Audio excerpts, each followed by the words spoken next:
Check out my YouTube video, check out my channel. My name is Rick Ramirez. I'm also known as Rick's 2 Cents. I was extremely excited when I found out that this was on its way. I did some quick videos, sneak peek to let you know, I call them spoiler alerts, let it know it's on its way.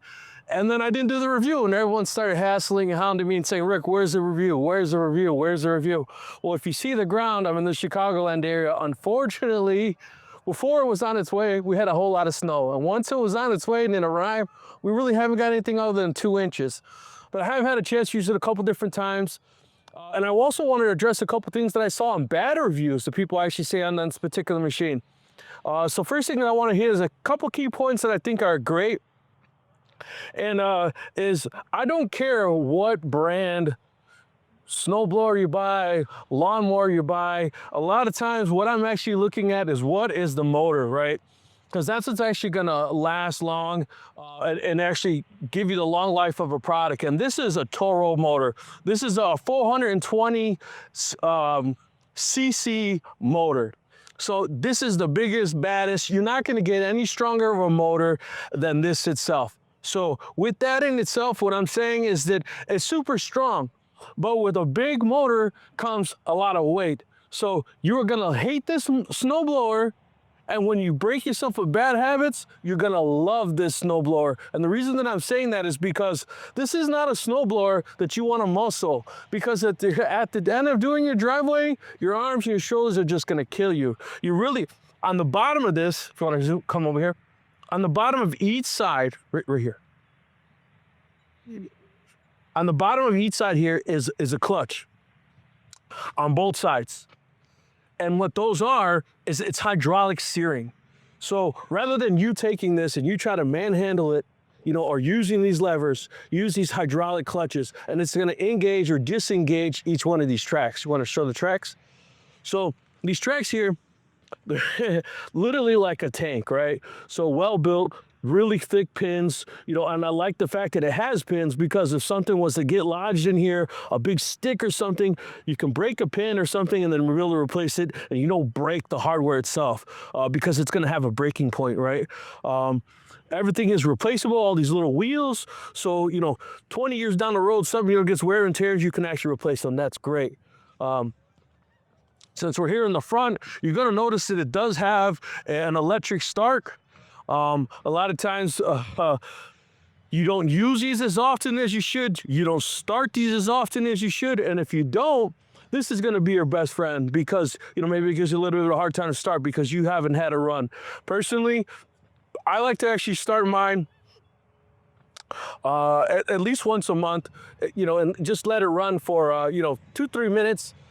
And if I don't get to it that long, you know, and it's been a couple months and I've been busy, I'll let it run for an hour or so. And I'm talking about in June, July or whatever, you know, to just let it run for a little while. And I also, towards the end of the season, I try to keep as bare minimum as gas as I can inside of it. And I always want to make sure you have some kind of anti-freeze, not antifreeze for a radiator, like antifreeze for the actual fuel itself, because you're gonna get water still in gasoline, and it's also gonna have some kind of chemicals in it that will allow the fuel not to break down, that's gonna, you know, garb up your needle and seat on the carburetor or make your float on your bowl not to start work on your carburetor. So I'll post a couple links in the descriptions below of different solvents that I would suggest that you put in the actual gas. 100% you want to buy that, whether it be the brand Heat, you know, or a couple different brands. To be honest, I stick with like 4 or 5 different brands. But like I said, they may or may not be available, so I'll give you a couple different options. And I would say they're probably all about equivalent of each other. But do not put gas in this without putting that in there, because this is something you're probably gonna have sit more than you use, but when you use it, you're gonna appreciate it. And if you go to use it and it won't start, you're gonna be very disappointed because you caused that. Okay, a couple different things that I wanna bring into attention is these controls here. Normally after I use a snowblower, what I do is I'll actually turn this to no gas. And the reason I turn that to no gas is because I'll let it run itself out of gas, right? And then he'll shut off. So one of the reviews that I saw, somebody saying, hey, this thing has no power. I can I can actually shovel by hand faster than the snowblower. Well, there's no possible way. This thing will actually shoot snow 60 feet away. Like I said, 420cc motor. So the only way that I could think that that would be possible, I try to debunk that, is when you're supposed to start this, you're supposed to turn this into where it says the gas mode. Like I said, my habit, I've always, in any snowblower I've ever used, I turn it to not gas mode and literally run it, let it go, run kind of rough and run itself out of gas so I know that I emptied the carburetor. When I put this in the no gas mode, it still ran. It just ran like rough. You know, so, and like almost like a misfire or misidle, like blah, blah, blah, blah, blah, blah. So what I was assuming, if anyone was saying this thing didn't have power, is they had it in a no gas mode, but they had it on. So the other thing is that at a cold start, you want to follow the directions. Stupid as it sounds, follow the directions. Make sure you push it all the way to the rabbit. Make sure that you turn this to the gas mode and then pull the choke all the way. Okay, now you go inside because you took a break. You're gonna go get a coffee, warm up. When you come back, if this thing has already been running, don't pull this choke out all the way because it's already been warm. This is really for a cold start. So if you've already had this running, like I started to move it where it's at, and I go to start it right now and I got on full choke, it might not actually start. So take the choke off and I guarantee it'll start on the very first pull. Even though it is a 420cc motor, I keep saying that, sorry, but pulling it is not pulling your arm out of socket. It's actually a pretty decent pull. Let's walk around this side. You're gonna notice the chute is completely metal. And a lot of times when you see these chutes, they're plastic. And even though there may be a great snowblower, this is plastic and this breaks. So the fact that this is metal, man, this is amazing. And not just, sometimes you'll even see only the chute, the top part metal. This whole entire thing is metal, so that's great. It also has an anti-clog system. So that's really good. You know, when you're starting to catch things, if you notice if you're looking at the ground, you're gonna see that my driveway is paved. It's about 115 feet long, but I do also have an area of my property that has a gravel driveway. So if you kind of peek in here, you see some reminiscence of some of the gravels. And the perfect thing about it, look at the bottom of this. You see this pitch here? You can adjust on two different ways. Come to the side over here. You can adjust with these levers. How close do you want, with taking these out, how close do you want this to the ground? Or do you actually want this, come take this, kind of pitched in an angle this way or flush or in a downward direction? You know, that makes a huge difference. So mine, come back in here again. If you look in here, I can barely put my finger under there. And I could, if I was just to stay purely on the pavement, pitch it a little bit more down, but I have it kind of a mediocre so that when I could go from pavement to gravel, back and forth without an issue. Little LED light, I say little, but it is definitely really bright. This is the first actual snowblower I've had that has an LED. I've actually had to wear the helmet cams to do that before. But let's come over by the joystick really quick. It does have heated, so it's actually heats where your hands are right here, so that's great. The gas in the center is neutral, obviously. The front is for forward, the back is for reverse. It does move. Okay, this also it's an automatic transmission. So most of the times when you see these bigger snowblowers, they'll have, you know, 5 forward, 3 or 4 reverse. So this is automatic. So basically you're not going to overbog or overwork the motor. If we're going through 4 feet of snow, it may slow itself down. If you're going to 2 feet of snow, it may speed itself up. But again, if it's actually working a little too fast for you, you have the ability to, you know, to slow it down manually, to say, I want you to be at this pace versus, you know, I want you to be at the fastest pace that you're able to work. The other thing is that if you're using this joystick, you have to push this button down. You have to push this button down for it to work. So one of the complaints people were saying was that, hey, I can't control this. because basically you have two hands, right? You're driving forward, and it's blowing in this direction, and all of a sudden, 35 feet now, my wife's car's on the right, and I don't want to blow all the snow at her car. This is what I would say. You should always, when you're going to change the direction of this, is let go of the gas. Stop moving forward.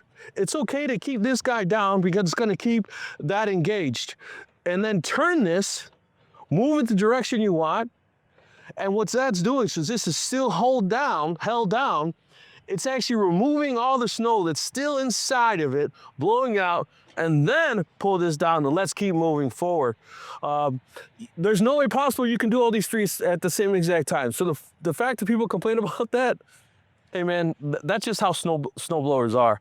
So I would suggest, like I said, stop moving wherever you're at, keep this engaged, get this readjusted, however you want it blown down. The one thing to notice too is that this actually can go pretty far in a downward direction. If you want to come around to this side, look at this side.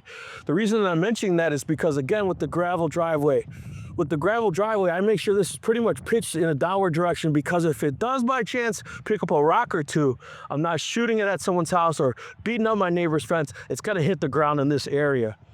Yeah, honestly, I think it's a great snowblower. I think this is a snowblower that, you know, this is a snowblower that you have a serious driveway. This is a snowblower that you're in somewhere that's going to get a lot of snow. This is going to last you, 20 plus years. Cool thing is that Lowe's actually would deliver this.